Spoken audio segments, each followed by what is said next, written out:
Good afternoon.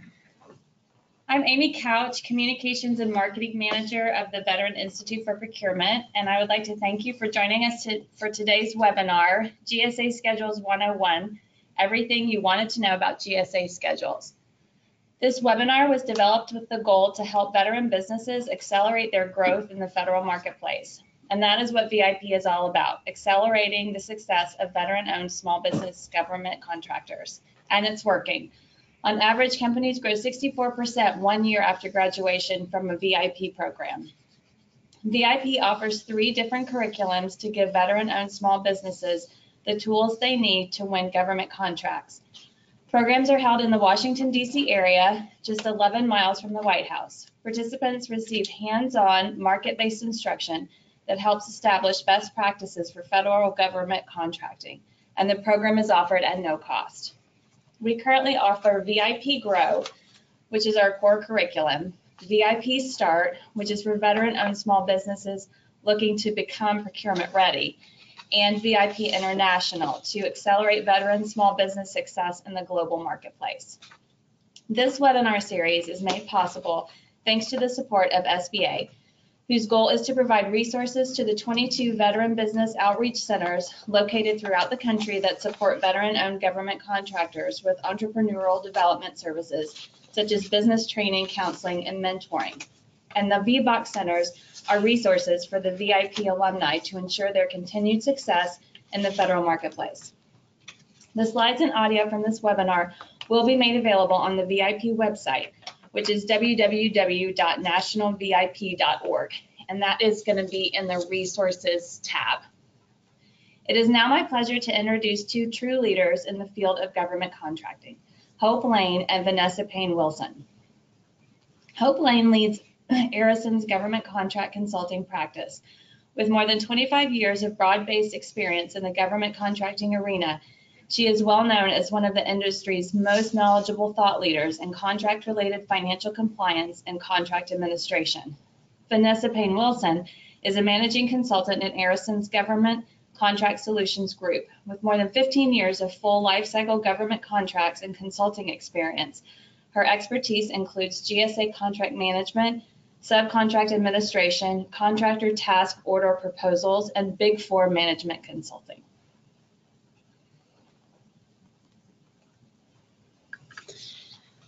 Thank you, Amy, and we appreciate the opportunity to be with your audience today. Arison's been a long time participant in the VIP program, and this is just another opportunity for us to share some of our knowledge set with you.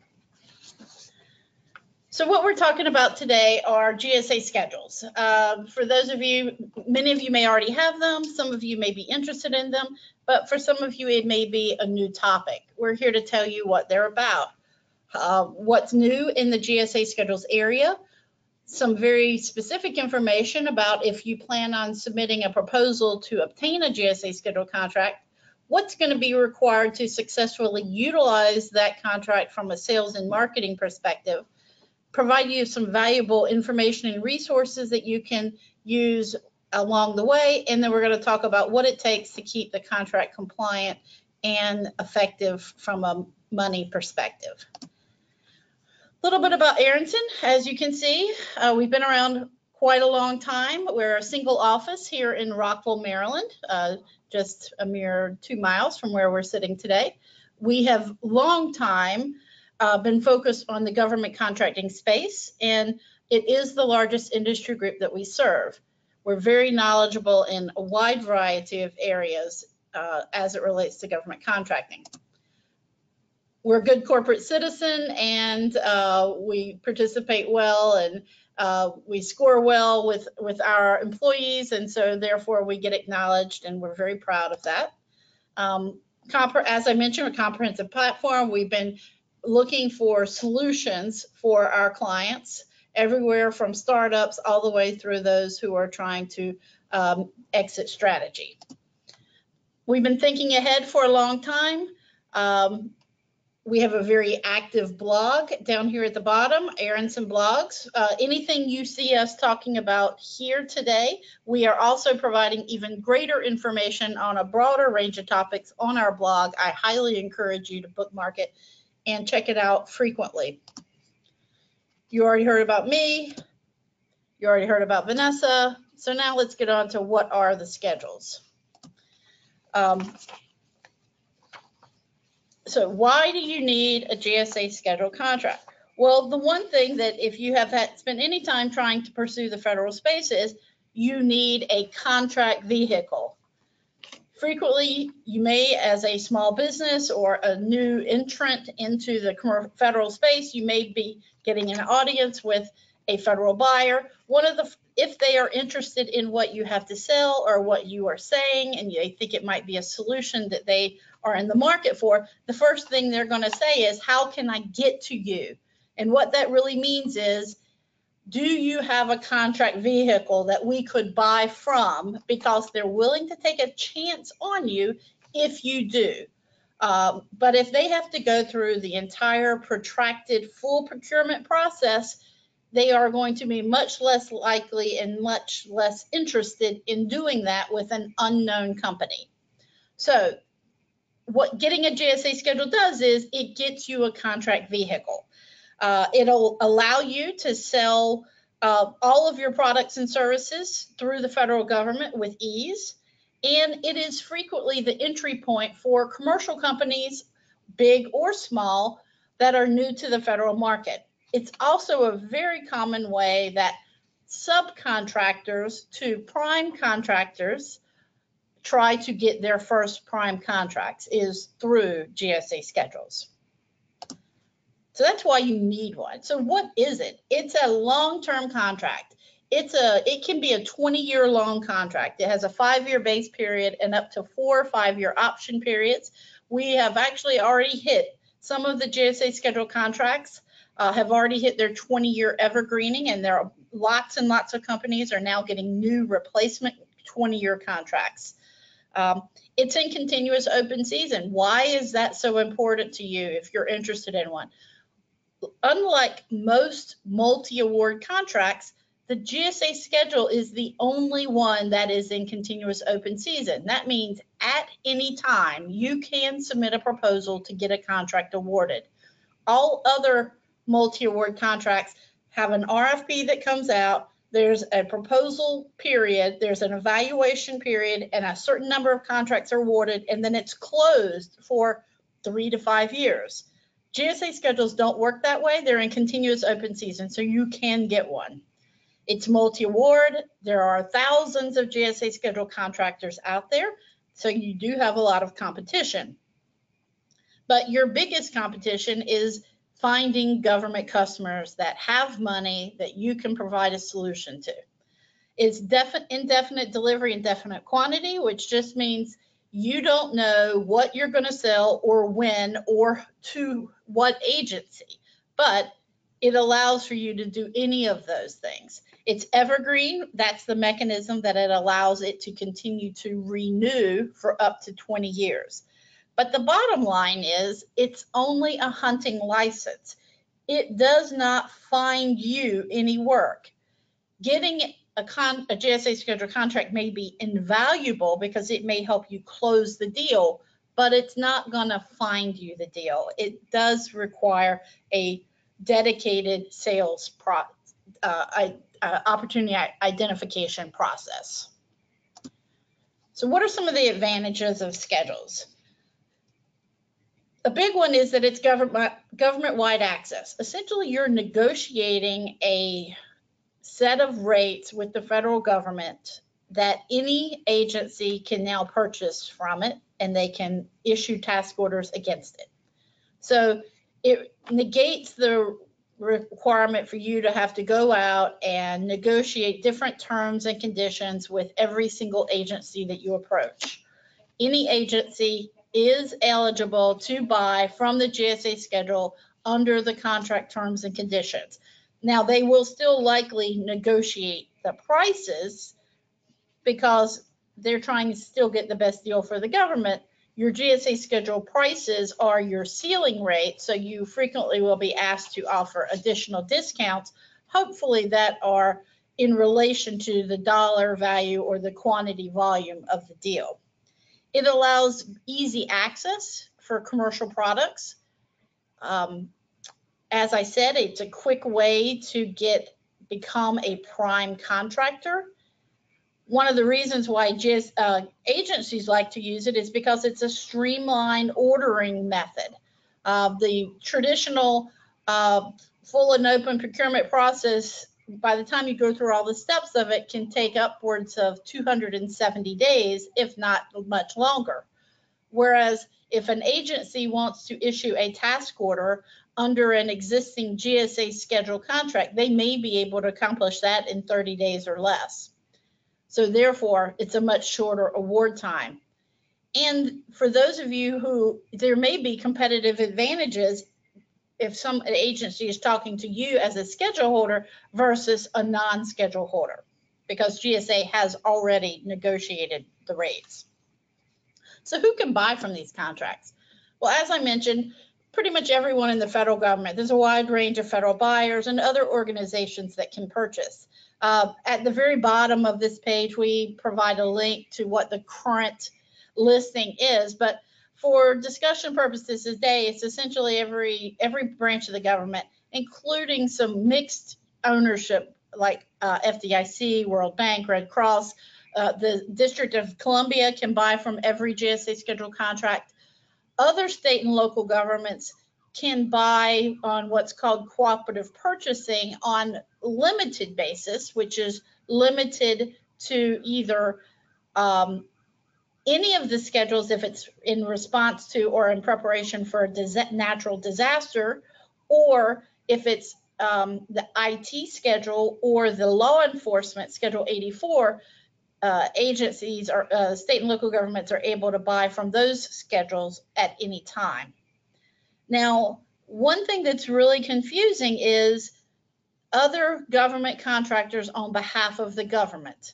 So if you have a GSA schedule and you're trying to, you are approached by another federal prime contractor and they want you to be their subcontractor, a lot of times they'll say, well, what are your GSA schedule rates?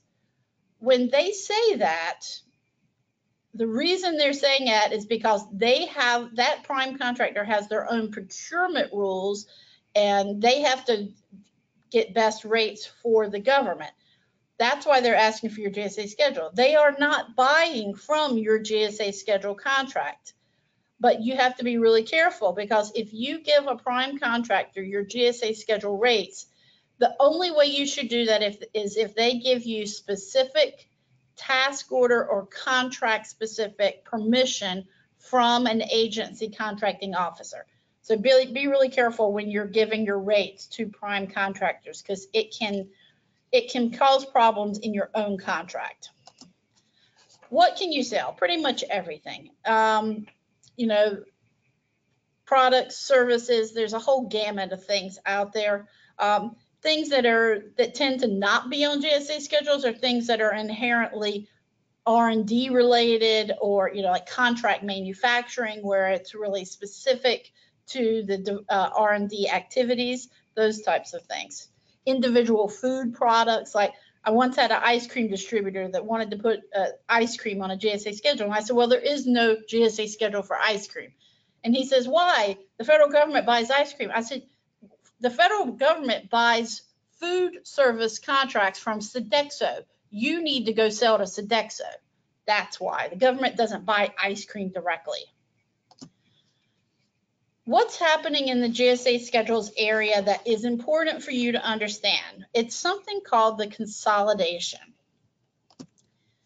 Right now, GSA is in the middle of a 2-year-long process of consolidating all of the existing 24 different GSA schedules into a single contract for all products and services.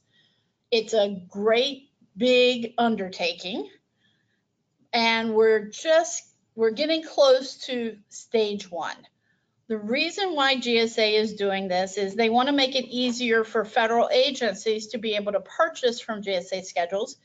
And there's always been some gray areas of overlap between the schedules, and it required contracting officers to decide, if I want this particular service, is it the IT schedule or is it the PSS schedule? And so, or if there's a product that you need for one thing, it could be with the services, and over here you can buy it separately. So to avoid that, they're trying to consolidate it into one single contract. I will tell you, it may make it easier for the federal buying customers, but it's not necessarily going to make it easier for the contractors, at least not yet, not for a while. This is being rolled out in phases. We are approaching the end of phase one. Phase one is the rollout of the GSA consolidated single contract solicitation.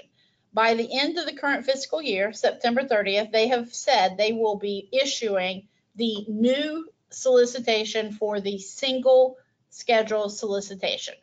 At that point, all companies that want to pursue a GSA schedule will have to submit under the single schedule RFP. And all contracts awarded will be single schedules.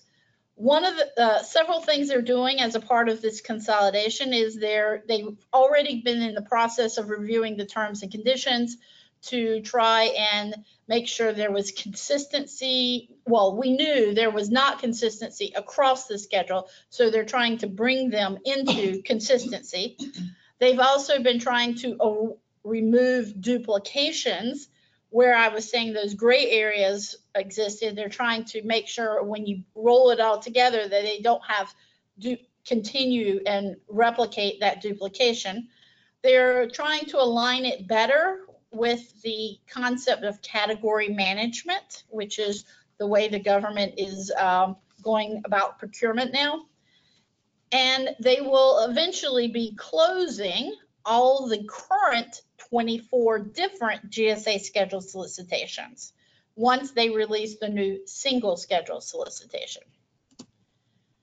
As I said, that was just phase one. What you have here are the two other remaining phases. Phase two will be for any company who already has a GSA schedule, one GSA schedule.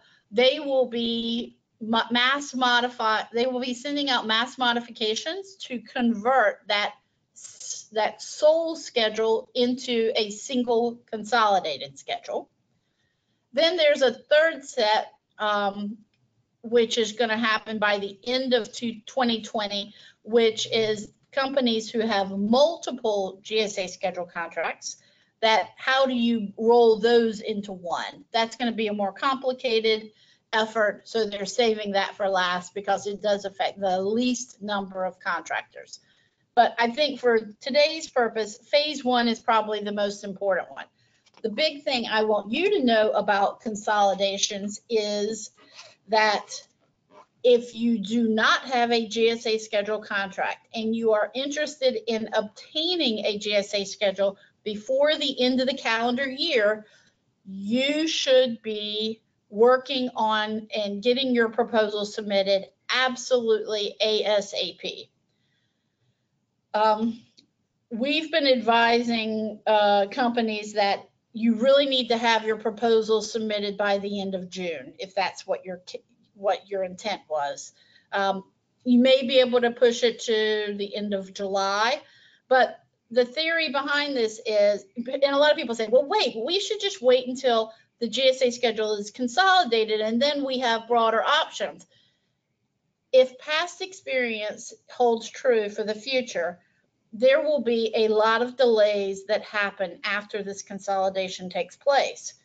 As soon as that occurs, the timelines for getting contracts awarded is where the longest delays usually occur. They usually address current contract actions first, and then they delay future contracts. So the theory is you need to get your proposal submitted and have it go through a sufficient level of review before the new solicitation comes out. Otherwise, you run the risk of a contracting officer rejecting the proposal and saying you need to resubmit it under the new solicitation RFP. So we think you need to have it in and have gone through clarifications and gotten it to the point of negotiations. And that's kind of like the point of no return. Like if a CO gets it to the point of negotiations, they don't want to reject it at that point because then they have to start all over. They'll let you continue in the previous solicitation if that's the case. So I highly encourage you, if you want to get a contract before the end of the calendar year, you need to make a decision now and get started and get it submitted as quickly as possible. I'm going to turn it over now to Vanessa, who's going to tell us about the process of getting a proposal submitted. Okay, thanks, Hope. That was definitely some great information that you gave the listeners about needing to get that proposal in as soon as possible. According to GSA, once your proposal is submitted, it will be evaluated under the old rules. It's important to remember, however, that as Hope said, if there's any reason to reject that offer, resubmission will likely need to happen under the new solicitation, the new consolidated solicitation. So definitely want to get that in as soon as possible so all of the review and negotiation can happen on the existing schedule. Or if you're just not ready at all, wait until the new solicitation comes out. So let's talk about how GSA evaluates the proposals. While GSA is a great entry to the federal government market, it should not be your first step after establishing your business. You need to have significant corporate experience, established pricing, and have projects that you can provide to GSA as an example of the fact that you're qualified to do the work that you're proposing to offer to the federal government. GSA breaks this down into several buckets. One of the big things to focus on is your past performance. So that would be that you have significant, at least 2 years of commercial experience showing that you've done what you claim to want to sell to the government and that you have customers willing to say that you've done it well. You need to have established pricing. GSA is going to ask for examples of your commercial pricing so that they can establish a discount relationship, getting best prices related to how you sell to your commercial customers. That would require that you have a sales history showing what you've done in at least the past 12 months. So getting your prices standard so that you have prices that you can live with when you offer them to the government. I'll talk a little bit later about the difference, some options that GSA is offering related to commercial sales disclosures. The third bucket that you need to focus on is your financial capability. You're going to have to provide GSA with your financial statements, which would show your income, your available credit, what your level of earnings are. If you have any deficit, that's definitely going to be a problem and would require explanation. And they'll be taking a look at your debt to equity ratio. In general, everything needs to be positive. GSA is looking for stable contractors who will be in business for years to come, that when they establish your schedule contract, ordering agencies or government agencies will be able to buy from you for at least 20 years if you're able to keep your contract successfully. Please note that for the IT schedule, there are certain exceptions to the 2 years of corporate experience requirement. This is under their Startup Springboard program, and we've provided a link here to give you some additional information about that. GSA is trying to make sure they have access to the latest and greatest IT products and services. So if that applies to you, you definitely want to check that out. Transactional data reporting, or TDR, is a pricing program that's being piloted on the 8 schedules listed on this screen. This is an optional program for new offers, and basically what it removes is what GSA calls the commercial sales practices disclosures. in exchange for you giving them additional data about your GSA sales when they happen in the future. Instead of analyzing your prices against your commercial customers, GSA would be analyzing your prices against other GSA schedule contract holders. This is a program that we have been advertising or pushing for customers that qualify. It's limited to these particular schedules and SINs, but it is a way to provide a little bit less information to the government upfront and potentially get your offer awarded more quickly.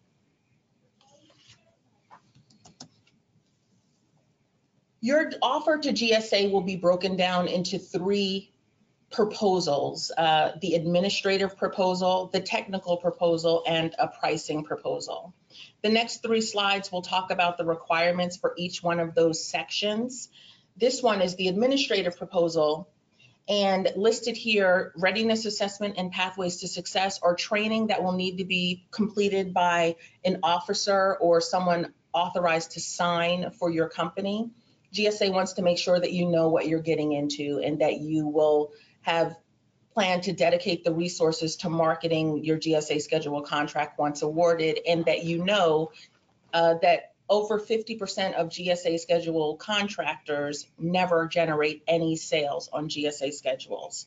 The requirement is to have at least $25,000 in sales in the first 2 years and $25,000 each year after that. So these are important things that they want you to see in the training. If you have previously submitted an offer or you have another pending offer, you'll need to provide information about that and your financial statements, as I mentioned before. You'll be required to register in the System for Award Management, which is sam.gov. This will require that you have registered in Dun & Bradstreet, and you'll identify the primary service or product that you provide according to what GSA or the government calls a NAICS code, which is the North American Industry Classification Standard. Once you identify your predominant NAICS, that will determine your business size according to either your average revenue or your number of employees. And that will determine whether or not you also need to provide a small business subcontracting plan. Large businesses need to indicate how much business they plan to subcontract to small businesses to help the government meet their own small business subcontracting, small business award goals. If you plan to use a consultant, then you would also need to complete the agent authorization letter. The technical proposal comprises several of the items I spoke about related to your company's past performance. One is corporate experience, where you just basically provide information about the number of years you've been in business, what it is you plan to provide to the government, and you answer a series of questions and responses specific to your contract. Past performance requires that you reach out to your customers and they complete a survey explaining to the government how satisfied they've been with your performance doing the work that you propose. You provide a quality control response, again, specific questions and answers related to how you plan to manage the contract and maintain quality over the services and products that you provide, and if you plan to use any subcontractors. And lastly, project experience, which is very important.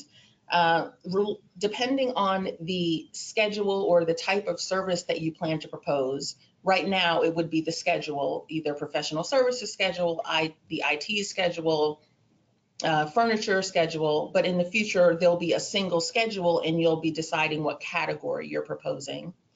Right now, for professional services schedule, you would need to provide at least one example project for every special item number or type of service or product you plan to provide. For the IT schedule, you would need to provide at least 3 project examples for each type of product or service you plan to provide. The third bucket, or the third section, is the pricing proposal. And the requirements vary based upon whether or not you're doing the transactional data reporting pilot, or TDR, or if you're completing what is the traditional commercial sales practices, or CSP offer.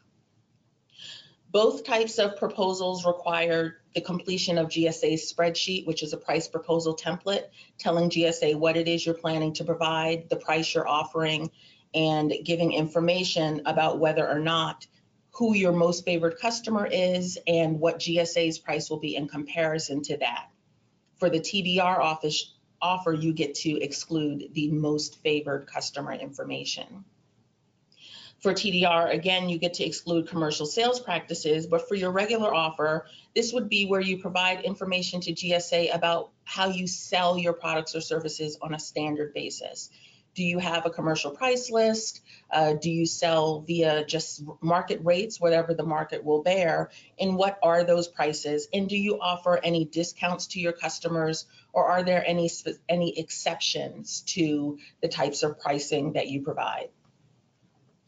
Supporting price documentation will be required for the standard CSP offer, and that would include providing invoices or proposals showing the prices that you typically offer, and then GSA will be able to substantiate the pricing that you propose. For both types of offers, you'll indicate to GSA how you plan to increase your prices once your contract is awarded.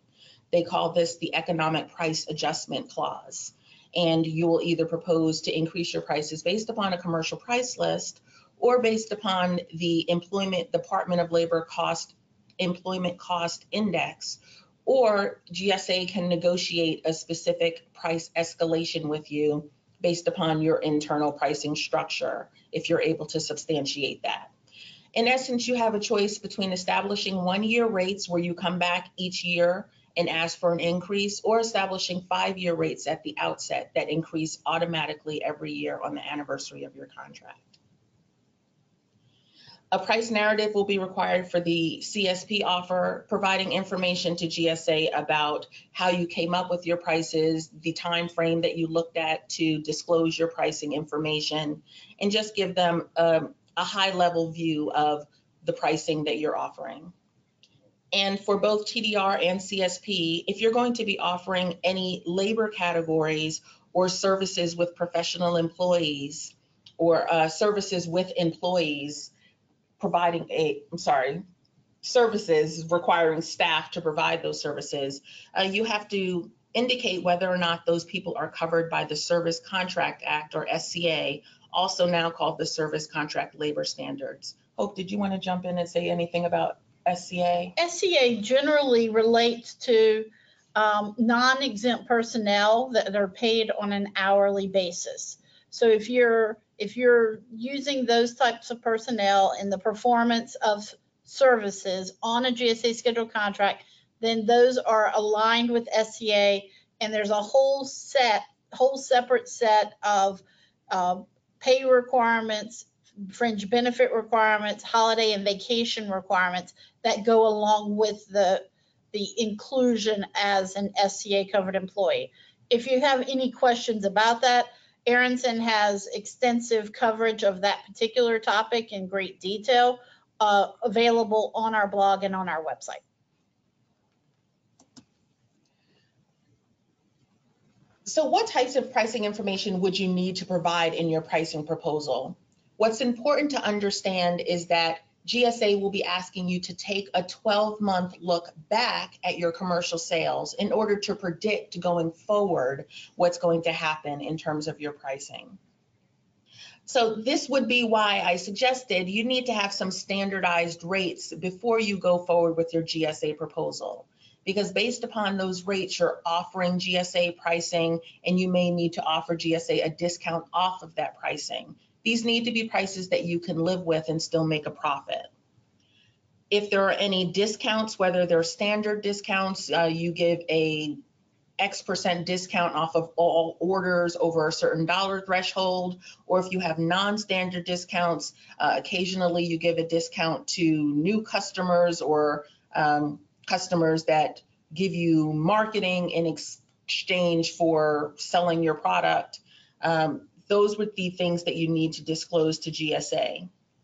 All of this information will factor into the negotiations of your pricing, and this is applicable to the commercial sales practices-based offers only. It's important to note that what GSA considers to be a commercial sale. If you sell to a state and local government not using your GSA schedule, that would be considered a commercial sale. And Hope mentioned earlier selling as a subcontractor to federal primes. That is also a commercial sale. Even though the end customer may be the government, your customer is a commercial company. So let's say you're selling to company X and their customer is Department of Labor, that is still a commercial sale for you. And if you have told GSA that they will always get 5% better than your commercial prices, then it would be problematic if you give that commercial customer or that prime your GSA rates. You would be setting up a circular situation where you've given the commercial customer your GSA rates, but you told GSA they'd be getting 5% better than your commercial prices, and it kind of spirals downhill from there. If you don't disclose current, accurate, and complete commercial sales practices, and that is the specific statement you need to certify to, that you are providing current, accurate, and complete commercial sales practices, this can affect the negotiations of your discounts. It could end up getting your contract canceled for failure to comply with the terms of your contract, and it could eventually also lead to suspension or debarment. When GSA is negotiating, the things they're going to be looking at are competitors who sell like your company. So they're looking for apples to apples comparisons to see whether or not your prices make sense. You also need to consider customers that don't sell like your company, because if GSA proposes that you should lower your price based upon some other company, it would be important for you to know, for example, that that company's project manager requires a bachelor's in 2, but you require a master's in 4, just as an example of why your price might be higher than another company. You need to be aware of all of the typical practices in your industry and the atypical practices in your industry. Basically, before GSA comes to you with their negotiation strategy, you should already be aware of everything that's happening in your market so that you can propose good prices and be able to explain why you think your prices are fair and reasonable.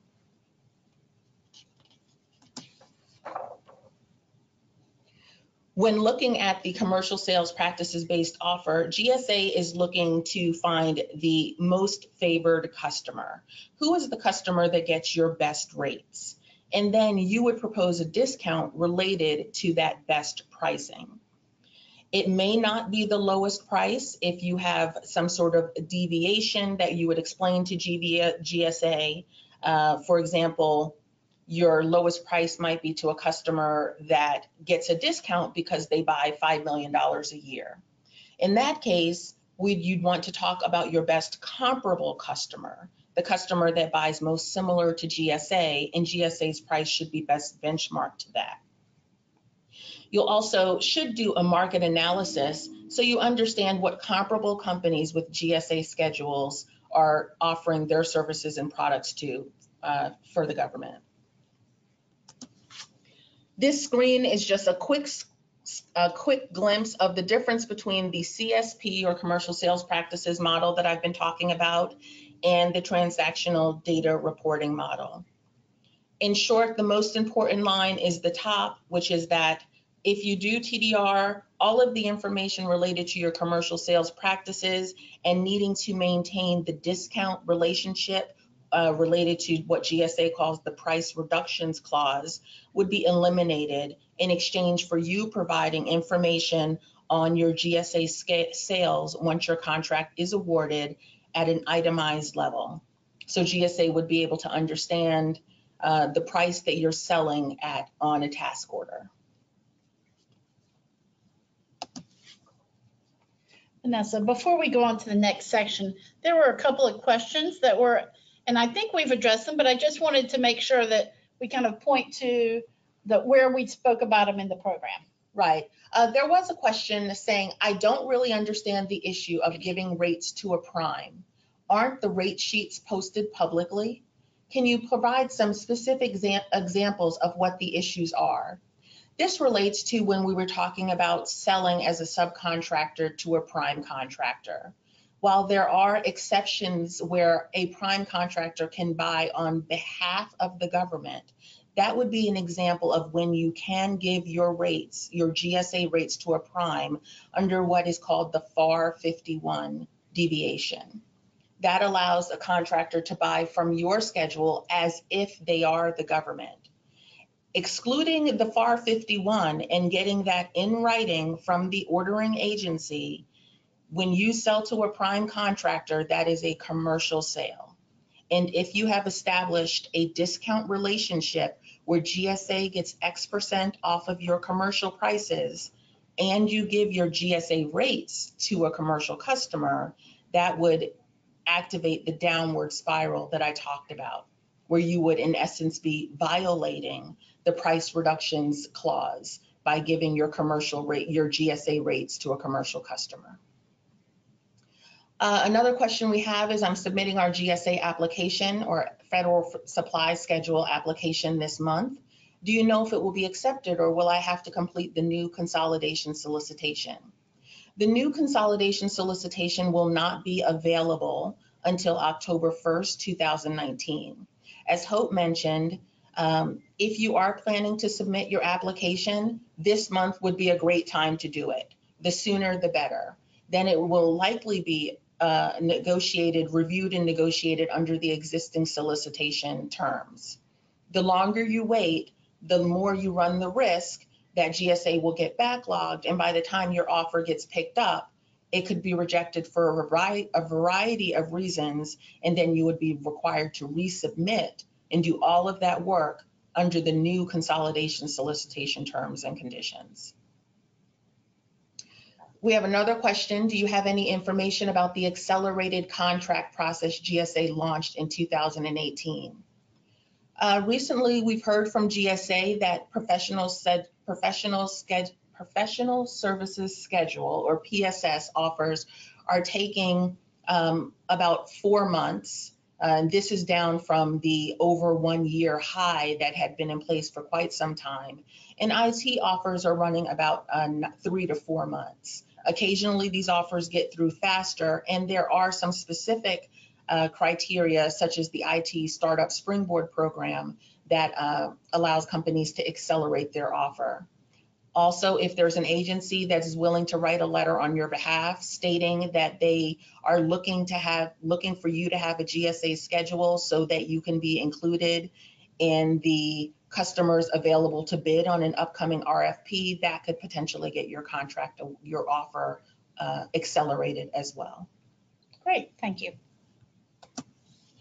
I want to talk a little bit now about sales and marketing. It's important to remember that your GSA schedule contract does not equal business. You have to dedicate the time and energy with your sales and marketing team and business development team to go after GSA work. You should be starting this as you're working on your GSA schedule. One of the trainings that you're required to answer will ask you, who are the top competitors in your market? What are the agencies that you're planning to sell to? Do you have any contacts in those agencies? Are you aware of how many customers don't have any sales at all? All of these things you'll be required to do a little bit of research, and it should help you define who your target market is and what your marketing goals are. And making sure that you dedicate personnel to do that marketing and selling. And later, we'll talk a little bit about compliance and making sure that your marketing personnel are aware of the terms of your GSA schedule, both on the commercial and federal side, to make sure that you keep those discounts that you offer to GSA in line. It's important to remember, though we can do a lot of things online nowadays, people do business with people they already know, trust, and like. So that networking is really, you can't get away from it even in an online world. If you have companies that you already do business with as a sub, then that might be, if you have agencies where you're a sub to a prime, that might be somewhere you can get your foot in the door.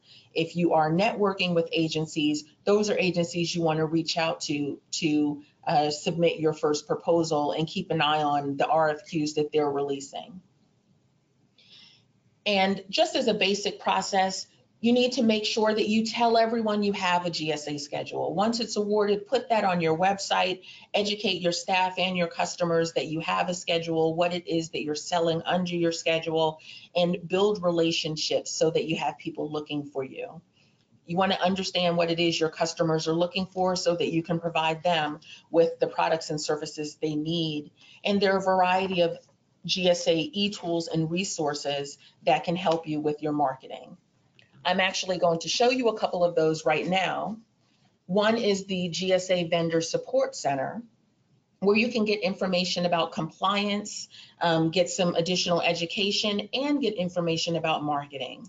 This is also where you would start to do the training that is required for your GSA schedule offer. GSA eLibrary is great for competitor research. After your schedule is awarded, one of the questions we had was, aren't the rate sheets posted publicly? Yes, you will create a GSA schedule price list or an Advantage price list, and it will be posted on GSA eLibrary and another website, gsaadvantage.gov. You can see what other companies are selling similar products and services to the prices that they're selling for government agencies, and companies will be able to see what you're selling. So you can do that analysis before you even submit your offer. It's also a way that the government can easily see a listing of companies that provide what they're looking for. GSA Advantage is the other place where your price list will be posted. So you'll want to take a look at both GSA eLibrary and GSA Advantage to see what else is out there and make sure that you're competitive. GSA eBuy is where GSA scheduled task orders are posted in the RFQ or request for quote stage. Only GSA schedule holders can look at potential task awards on GSA eBuy. And with the consolidation, this is going to get a little bit more simple. Currently, schedule holders only have access to RFQs released under their specific special item number or SIN. So if you've submitted a proposal for the PSS schedule, professional services schedule, and you offered the management consulting 874 SIN 874-1, if another RFQ came out under financial consultant, even if that's something you do, you would not be able to see it. Or if there are two types of financial consulting SINs and you only have one, again, you would not be able to see it. Under the consolidation, viewing will be allowed by category rather than SIN. So you won't have to worry about missing an opportunity because you don't have the SIN. Excuse me, a good practice once you have your offer awarded is to always look at eBuy, take a look at it every day, at least every week, to see if there are RFQs out there that you can respond to, or to see if there are contracting officers that are using the system that you may want to add to your network. It allows for compliance with the competition requirements because everything is posted online, and it allows you to see which agencies have money and who are the contracting officers with warrants who can make those buying decisions. The next couple of slides, and you will be able to get a copy of the slide presentation after the presentation is over, show some resources for new contractors. One is the Vendor Support Center, which I talked about.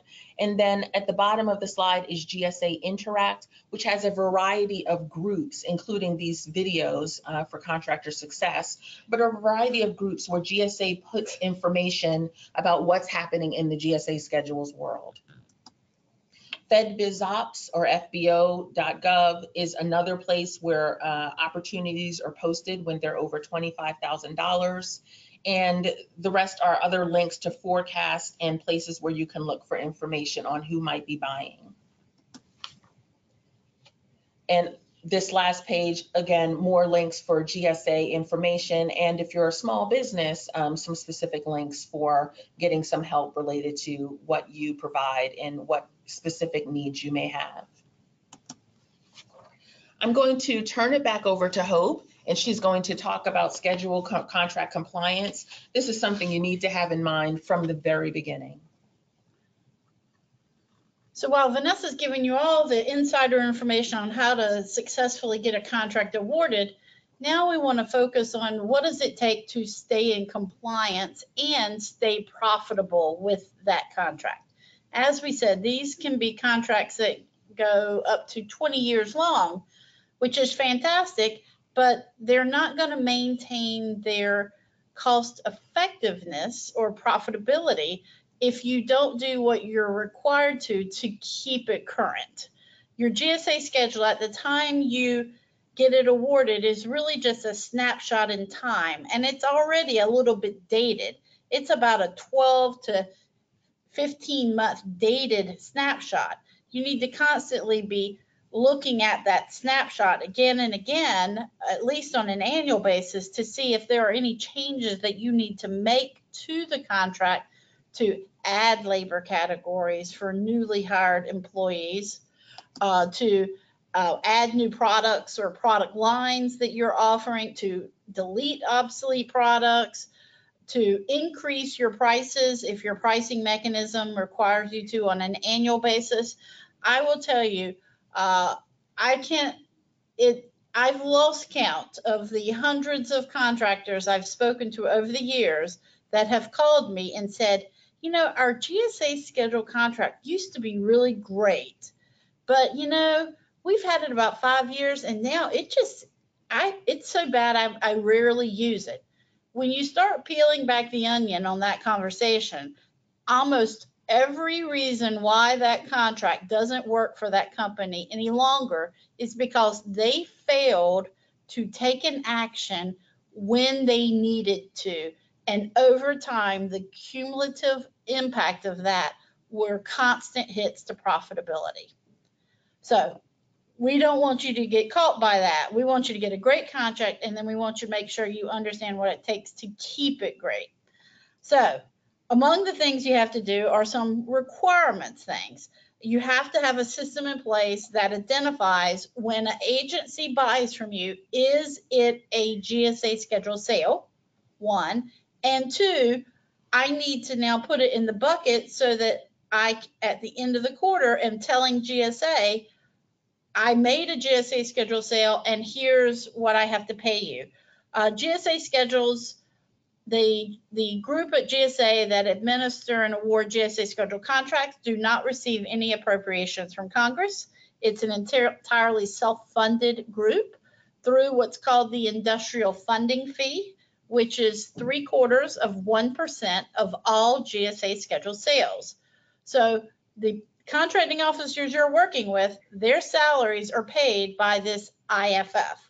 So GSA is very incentivized to make sure that they are collecting all the IFF that they're entitled to. And a lot of their auditing and compliance efforts are geared towards ferreting out circumstances where IFF has been underreported, because they need to make sure they're going to be paying the salaries of the GSA employees. So you need to make sure you understand when you have a GSA scheduled sale, you're identifying it as such, and you're doing the appropriate reporting on a quarterly basis of your GSA scheduled sales and the associated 0.75% IFF. Now, as Vanessa mentioned earlier, GSA awards these long-time contracts, but you're not going to keep them long if you fail to maintain the $25,000 annual GSA scheduled sales that are required. They'll give you 2 years to get your first $25,000, but then every year thereafter, you have to maintain that $25,000 or GSA can cancel the contract. And they do on a regular basis. The reason for this is it requires GSA, even for a contract that's not performing, for them to maintain it costs GSA money. And they're not collecting IFF on it if you're not selling under it. So therefore, they're going to cut you off. If you're not selling, you're not bringing in money to them, but yet you're taking money out of them. So they're going to cut you off. So you need to make sure, like Vanessa was saying, dedicate the resources to the sales and marketing efforts so that you can ensure you get appropriate level of sales on your GSA contract. When you're selling, and as Vanessa mentioned also, your sales team needs to understand how your GSA schedule was negotiated and how that discount relationship works. Because in a lot of circumstances, the GSA discounts are negatively impacted by your commercial sales practices. So you may have a federal sales team and you may have a commercial sales team. You need to make sure both of those sales teams understand how the GSA schedule was negotiated, because you don't want one to inadvertently cause a problem with the other. Or at least you need to have somebody who sits in the middle overseeing it all that understands it. It's not just the contract person. A lot of individuals in your organization need to understand how to stay compliant with this negotiated discount relationship. Otherwise, you're going to be one of those companies who calls us because GSA has been in there looking at their sales and they ran afoul of the price reductions clause, and now they don't know what to do to get out from under it. We'll certainly help you, but we would rather tell you how to stay compliant so you don't need to make that call. You may need to extend negotiated discounts. If you end up negotiating into your GSA schedule contract that you offer a dollar volume discount, you offer an additional 1% discount for a single task order valued at greater than $2 million per year. That might be a discount that you end up negotiating into your GSA schedule contract. If you offer that, if that is incorporated into your contract, you need to make sure that whenever you are issuing proposals and pricing things, that you are indicating that discount so that the government knows and they can take advantage of it. You have to update your SAM profile on an annual basis. That's not just for GSA, that's in general. You need to do those contractor initiated modifications. That was when I was saying earlier, add labor categories when you hire new staff with new capabilities. Delete obsolete products, add new product lines when they become available. That's how you keep your contract current. And increase your prices. Oh, right. If you don't have 5 years worth of rates negotiated into your schedule, whenever you have the opportunity on your contract anniversary, it is time to increase your prices. Or whenever you issue a new commercial price list, it is time to increase your prices to make sure your GSA contract stays profitable. And you need to, this is a pet peeve of ours, and we cannot emphasize it often enough, maintain your digital certificate. You won't be able to initiate those contractor modifications if you don't have a digital certificate to get into GSA's e-offer or e-mod system. Make sure you maintain a contract file. I can't tell you how many times we had taken over contract administration, and essentially when we asked them for the 8 years worth of historical contract records, we get a series of 5 emails that have no files attached. Yeah, that's not a contract file. You need to exercise the option of your contract. That occurs every 5 years. We already talked about all the reasons why you might lose money, so we'll skip that one because we kind of did that earlier. Our final insights are, it takes time.